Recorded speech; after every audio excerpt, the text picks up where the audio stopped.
ছিল রবিবারের বা সোমবারের খাওয়া দাওয়া। প্রথমেই মা বানিয়েছিল ভেন্ডি আলুর চচ্চড়ি, আর তার সাথে ছিল কিছু চিকেন, আগের দিনে তার লেফট ওভার হয়ে যাওয়া চিকেনের পকোড়া।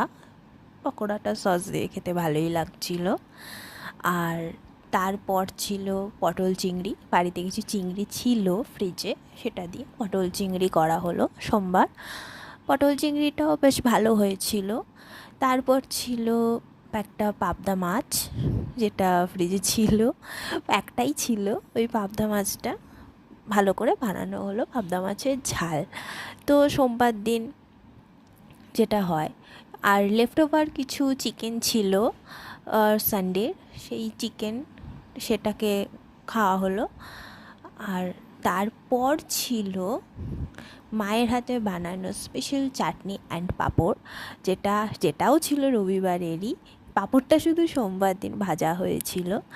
সে যাই হোক, চাটনি দিয়ে পাঁপড় খেতে বেশ ভালোই লাগে। আর তারপর ছিল মিষ্টি দই। মিষ্টি দইটা বাড়িতে আনাই রাখা ছিল, নতুন করে কিছু কিনতে হয়নি। তারপর ছিল রসগোল্লা। আর তারপর এই গরমে তো স্প্রাইট সবার বাড়িতেই থাকে, তো স্প্রাইট। তো কেমন হলো সোমবারের খাওয়া দাওয়া অবশ্যই জানিও।